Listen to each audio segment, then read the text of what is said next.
na fasa gidan 'yan sanda na fito da kai da an kama ni ka san menene hukunci na kada ni zasu. Amma da kaga na tseratar da rayuwarka kaji ka shaki iskar yanci shi yasa kake ga wannan kalaman? Haba Ojo, ka tsirar da rayuwata ko ka jefa rayuwata a cikin masifa da hadari. Ka sa ni gudun da babu tsira tamkar makawan doki. Wannan sunan shi dan buda da shi nake kisa.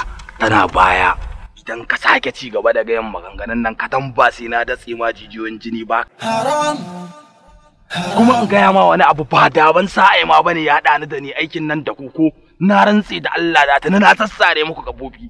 Na rantse da Allah sa'ai ma in yaji abin da ka aikata wallahi tallahi ba zai goyi da bayan ka ba. Kuma wallahi tallahi wannan abu. Shut up your mouth if you talk to me again I'm gonna break every single bone of your body into pieces. Na rantse sai na faffasa ma kokan kanka. Ware! Ai za mu haɗu ne. Haram yake in kayo cuta, haram ne yake in aka ma cuta, haram ne in kayo. Haram, haram, haram. Kisan ɗan sanda a bainar jama'a wannan aiki ne na ƙananan shegu. Haram.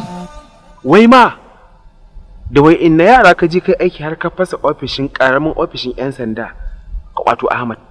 Haram yake in kayo cuta, haram ne yake in aka ma cuta, haram ne in kayo keta, haram ne in.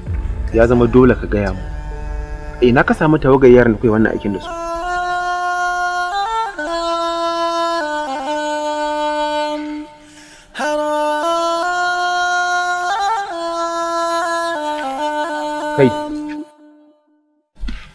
Kai ni ba ma wannan ba.